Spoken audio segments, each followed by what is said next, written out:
Lesgezi indaba zo-1KZNTV fundelo samukeliso wanqulunga ngikubingelele mbukeli nazi-ke ihamba phambili usuku namhlanje. Kukhonye I-Ifp kolokuchibiyela Emhlathuze.Owezemfundo uthi-ke Usumi ngankomo kanti-ke kudutshulwe kwabulawa induna kwaNongoma. Uhlalo we-I-Ifp KwaZulu-Natal uThamintuli uthi-ke ukunqoba kweqembu le-I-Ifp kukhetho lokuchibiyela komasipala abahlukene KwaZulu-Natal kuyinkomba yokuthi abantu bakholelwa kwiqembu lenkatha ukuthi-ke lingashintsha impilo yabantu. Untuli kusho lokhu kwingxoxo ekhethekile neziko lezindaba kulandela ukuthi i-I-Ifp iphindeke yahlithwa 13 empembeni ngaphansi komasipala Emhlathuze nokuyisizinda ke se-ANC njengoba kade kunokhetho lokuchibiyela. Lisalokhu liqhubeke njalo nomgqeqo walo wokuhlwitha izinketho zokuchibiyela komasipala abahlukene iqembu le-I-Ifp njengoba liphinde lakhonya kuwa-13 empembeni ngaphansi komasipala Emhlathuze enyakatho nelingamthaniya. Uhlalo we-I-Ifp KwaZulu-Natal uThamintuli uthi-ke ukunqoba kwabo kutshengisa ukuthi-ke abantu basatshengisa ukuthi-ke bayabethemba ubuholi benkatha ukuthi-ke yibo kuzokwazi ukuthi-ke kwenze kangcono ukushintsha impilo yabantu. Untuli uthi lokhu-ke bengeke kwenzeke ngaphandle kokusebenza kanzima kukahlalo wesinge saseMhlathuze ophinda abe yimeya koMhlathuze uXolani Ngwezi, unobhala wesifunda King Cetshwayo Tobias Gumede, amakhansela kanye namavolontiya. Lokusethemba kwabo uchaza ukuthi esikwenzayo komasipala bayabona ukuthi ngempela sibhekelela zona idingo zabo njengoba kuphethe inkatha la eKing Cetshwayo naseMhlathuze. Nanokuthi umntwana waphinda angena imisebenzi yakhe okuyona besikhuluma ngayo door to door namanje abantu niyabaphilisa ethembeni lingasekho kwabaphethe isifundazwe kakhulukazi abantu inkatha ngenxa yemisebenzi hayi ngenxa yokukhuluma kwayo kodwa ngenxa yemisebenzi yayo abantu bayibona kuyona ezobuyisa ithemba ekwenzeni ngcono impilo zabantu. Untuli uthi-ke njengamanje sebesebenzela unyaka ozayo wokhetho lukazolonke kanti-ke ukuqhubeka kwabo belokhu behlwitha ngisho amawadi kwizinto ze-ANC kuyinkomba yokuthi-ke kunezinto ezinhle ezizayo. Siyazi ukuthi sinokhetho okukhulu ngonyaka ozayo. Manje-ke sizofanele siye khona ngempela sinomdlandla ngoba sibonelani baZulu-Natal endaweni eziningi ngisho la kwangacatshwa khona inkathi ngawina khona amawadi ezindeni ikakhongolose ezinkulu abantu bakhombisa manje ukumreject ukhongolose bese bethemba inkatha. Manje ke lokufanele kusikhuthaze thina njengoba siqhubekela phambili nanokuthi ukhansela ke okhethe umfowethu uSundunazi kufanele asebenze ngokuyikhandla. Ube esexeka kakhulu ukubulawa nokuhlaselwa kwamakhansela wathi-ke bazokwenza ngokusemandleni ukuvikela amakhansela uma ke ezizwa esengozini. Sifisa ukuqala imphakathi iqonde nje ukuthi intando yeningi isukuthi koba khona oyedwa oyonikezwe ithuba kungabi bikho udlame olubhekiswa kumakhansela ngoba iyona into esiphethe kabi lento yokubulawa amakhansela. Kodwa futhi ngiyazi ukuthi umkhandlu walapha eMhlathuze awunawo akuba nongabaza uma unensolo ezibekiwe ukuthi bamvikele. Bezizineke izikhungo zokuvota impembeni, imkhoboza, emabuyeni kanye nendisheni. I-Ifp idle umhlanganisi wathola amavoti angu-2,724 okulingana ke no-58.38% bese wonke kwathi-ke iqembu le-ANC lathola amavoti angu-2,348 okungu-46.01%.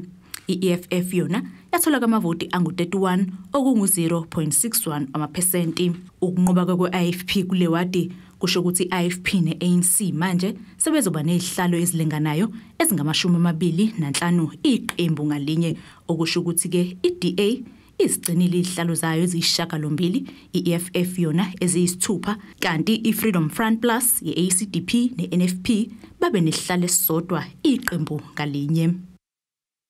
Ongqongqoshe womnyango wezemfundo esifundazweni KwaZulu-Natal uMbali Fraser uthi-ke nakuba mehle sethe nje ukulungiseleleni ukubhala kwezivivinyo zokuphela konyaka ekakhulukazi-ke kobenza umatikuletsheni bafuna nokuqinisekisa ukuthi konke kuhamba kahle ulungiselela ukuqala kokufunda ngonyaka ozayo. UFraser utshela iziko lezindaba ukuthi-ke kabajikile kumbono wabo ukuba ukuqala ukufunda ngosuku lokuqala uma-ke kuvulwa izikole. Ubekhuluma ngesikhathi ehambeleke indawo lapho-ke kugawa khona izincwadi nokunye kokufunda lo mnyango-ke oxhasa ngakho izikole uma kuqala unyaka.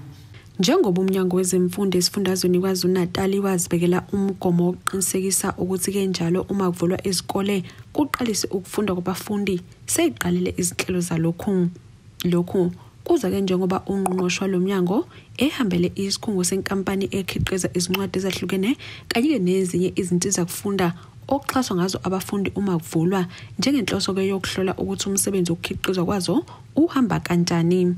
Sichecka kokubili ke njengoba sila njengoba nibonile sichecka ama exercise books siphinde si check nama textbooks konke ke kukhona si happy and indlela okwenzeka ngayo kuyacaca ukuthi by the end of October they will be done.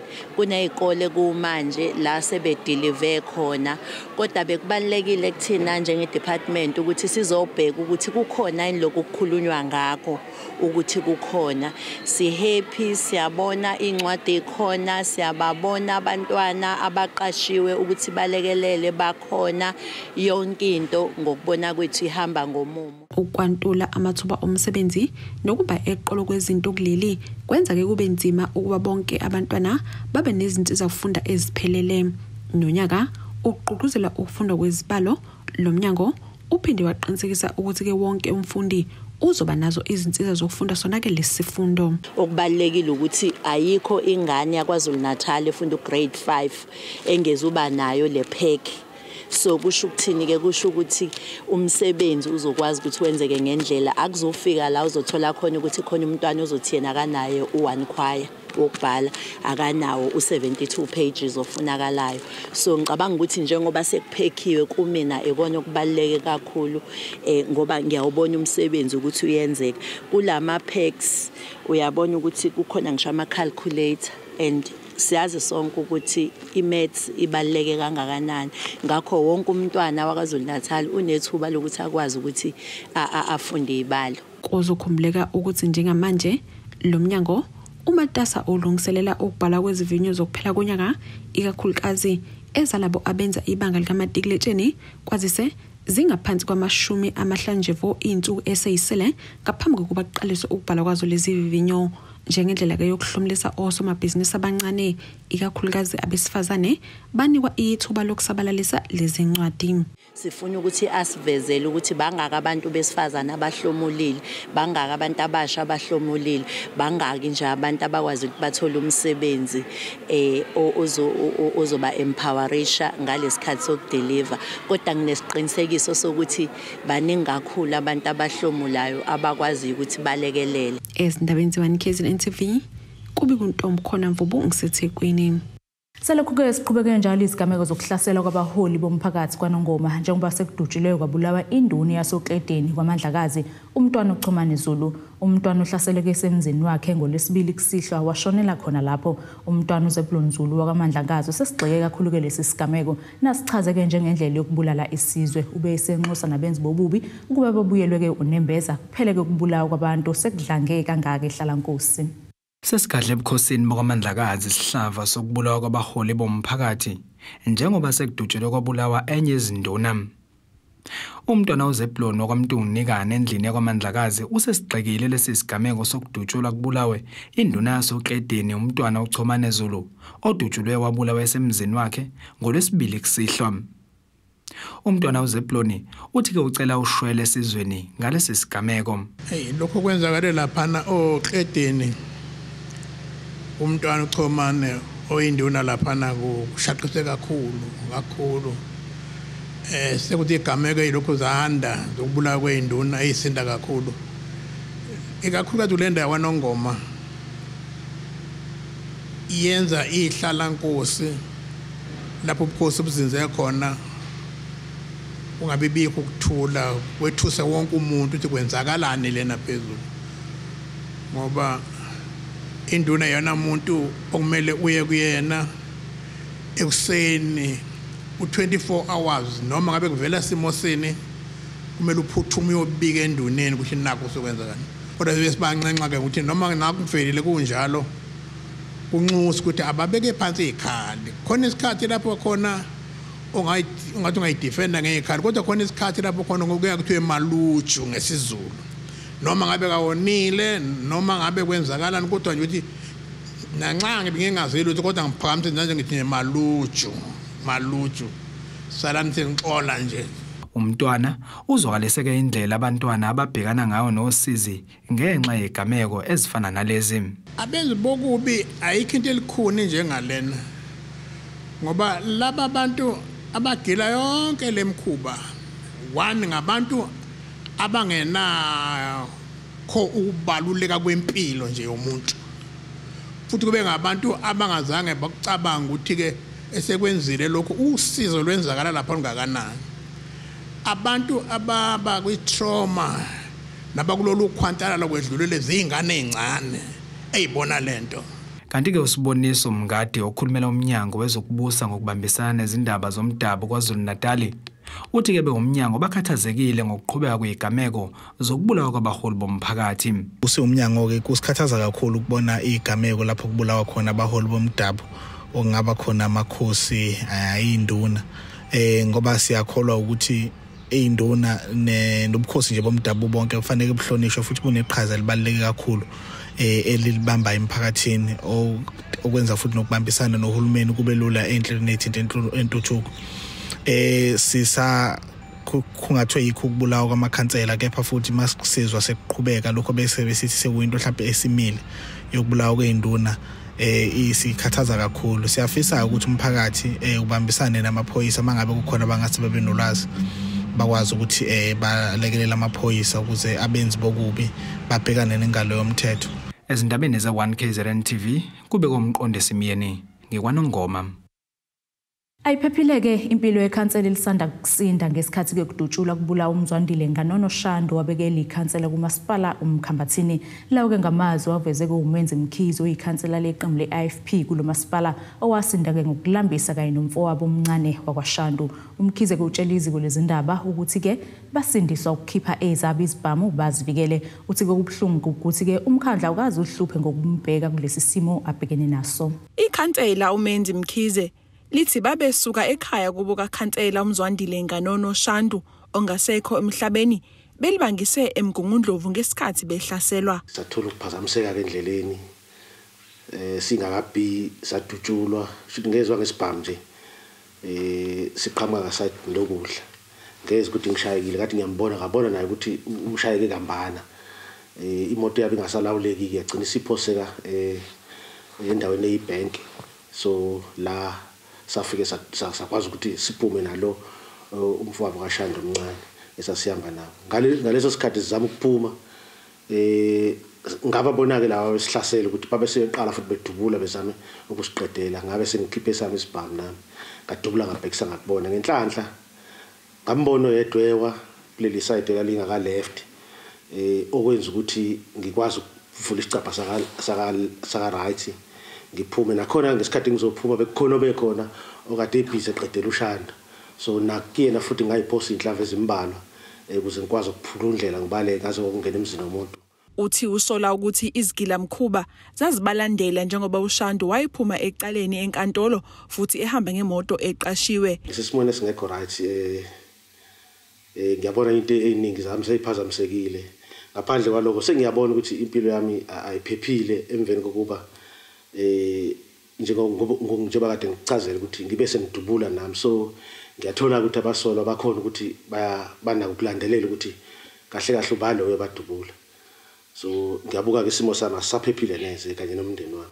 Kanti uthi umasipala uMkhambathini ubungakavele kuyena sekuphela u7 days akekho ngisho yedwa umuntu wasemkhandleni owafika wazongibona noma ngifonela ngibuza isimo sami ukuthi sinjani ngaphandle kwama individuals so kahle kahle ngokumkhandlo nje abakaze baze bayihluphe nangokuzwa ukuthi ngilimele kwakwenzeke njani kwenzeka kanjani. Ephawula ngobudlelane bakhe noShando ubeke kanje unganona bese ngayisebenzisa kakhulu ipolitiki masinayo besisikhulumela nje siyichilela sindawonye ngizothini ubek understand ukuthi behind isigqoko seANC beng understand ukuthi behind isigqoko seANC kunomzwandile wakaShando umuntu naye futhi ngokunjalo be understand ukuthi behind isigqoko seI-Ifp kunomuntu omenzi omuntu.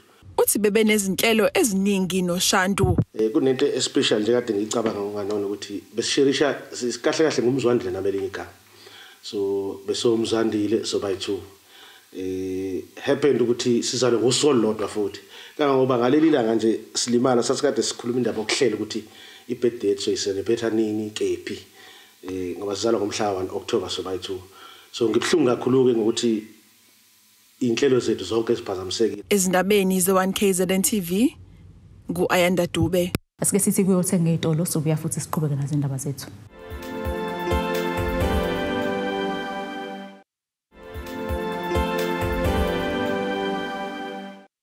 Asikwamukele mbukeli ubukele indaba ze1KZNTV nazi ke sithi izone ehamba phambili. Kukhonye I-Ifp Olokuchibiyela Emhlathuze.Owezemfundo uthi ke Usumi NGANKOMO kanti ke kudutshulwe kwabulawa induna kwaNongoma.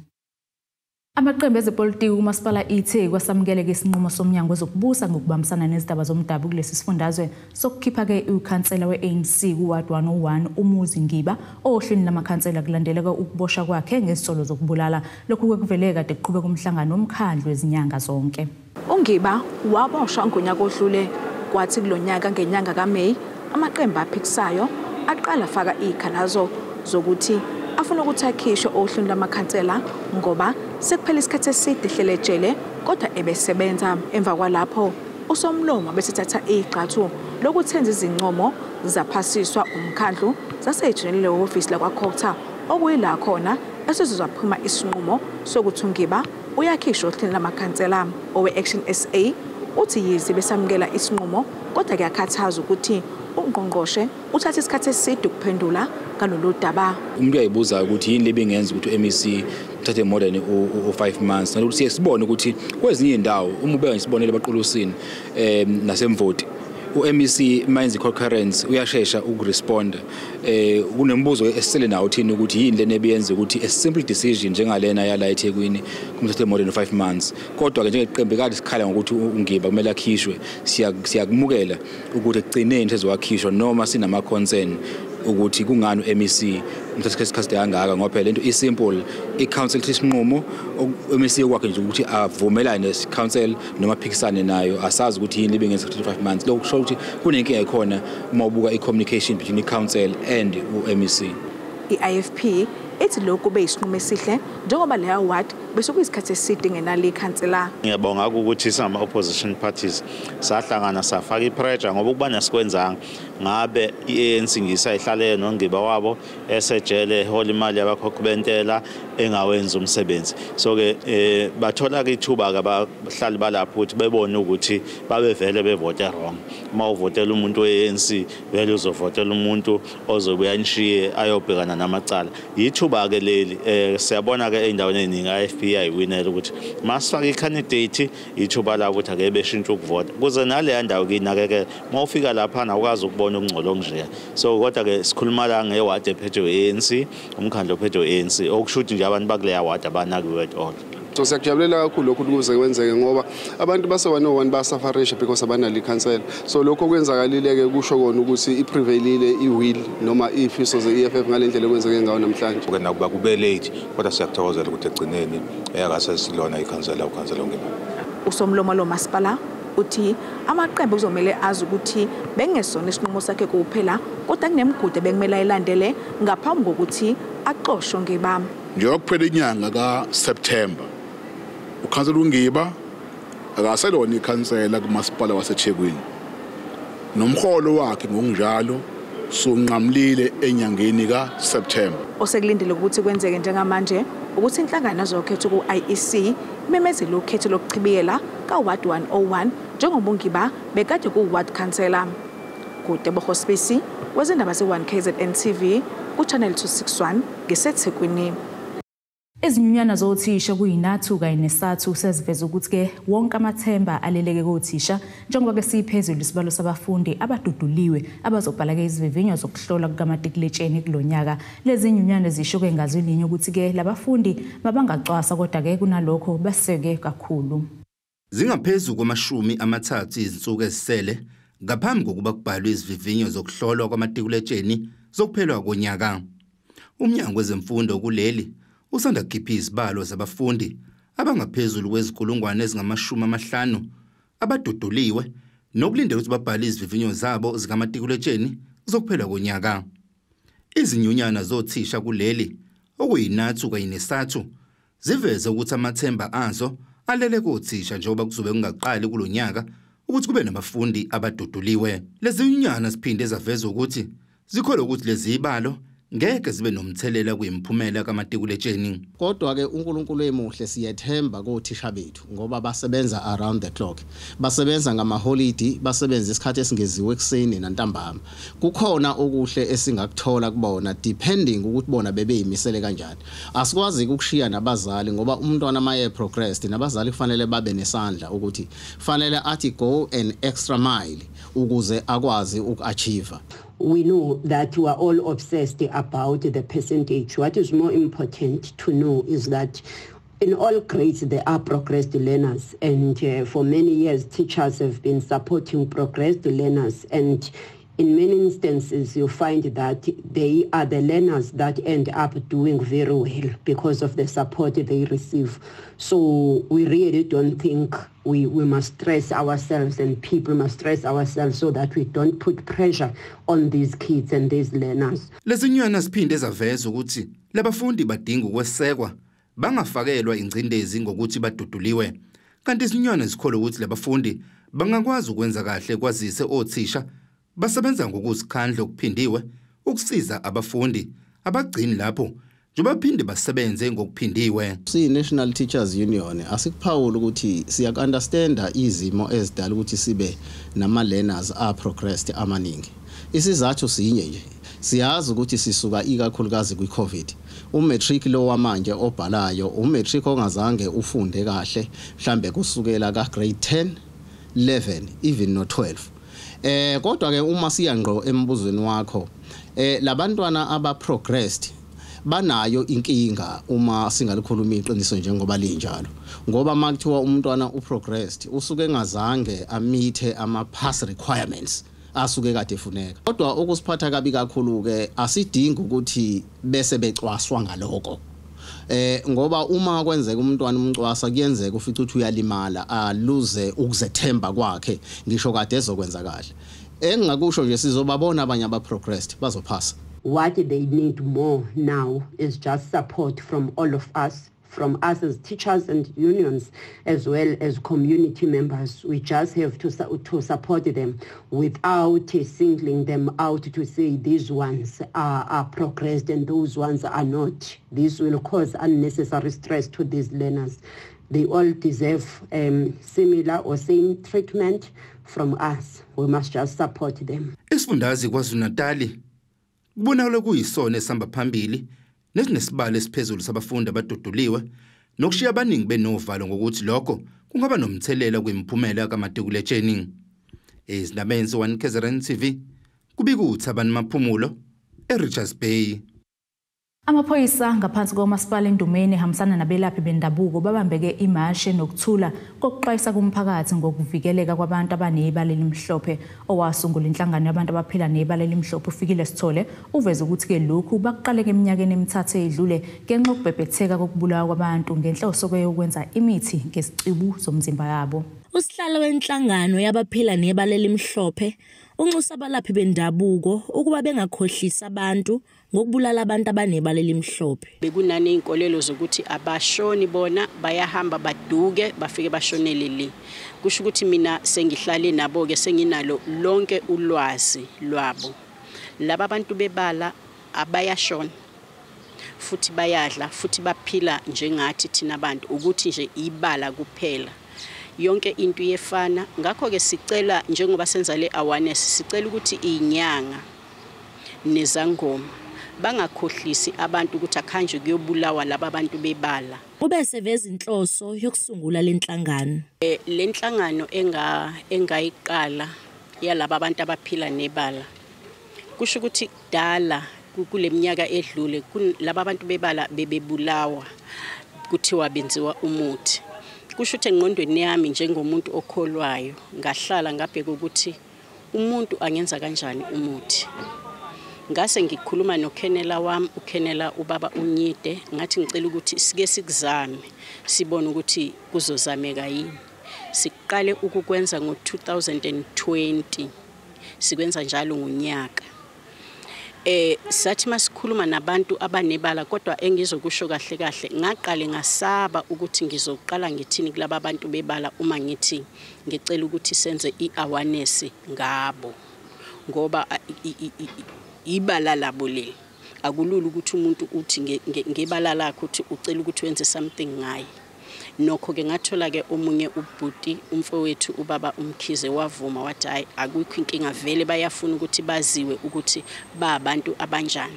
Kanti omunye ongumelaphi wendabuko uveza ukuba bahambisani nalokho kwenziwa ngabanye boza kwabo. Awukho umuthi okhandwa ngezicubuza laba bantu.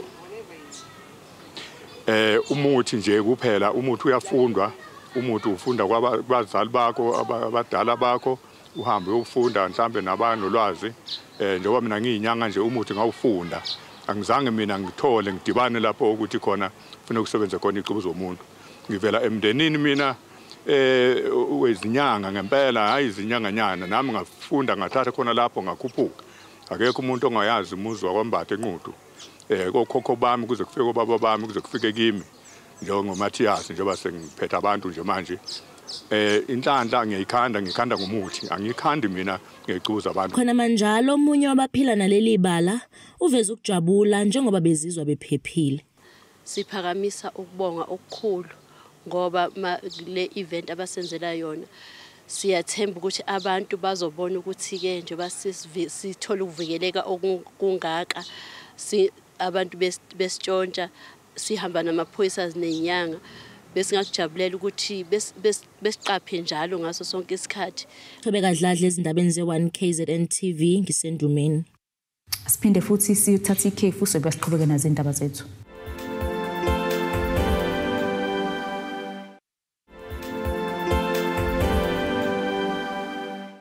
Asiphinde sikwamukele kwembukelo sabukele zona indaba ze1KZNTV nazi ke ebekuyizona ehamba phambili. Kukhonye I-Ifp Olokuchibiyela Emhlathuze.Owezemfundo uthi ke Usumi NGANKOMO kanti ke kudutshulwe kwabulawa induna kwaNongoma. Ake sibheke ke engosini yezomnotho.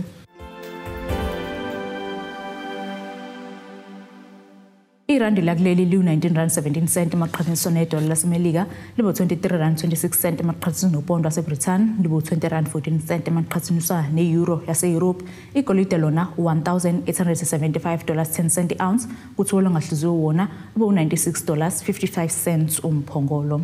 Nasike isimo sezulu esingalindeleka.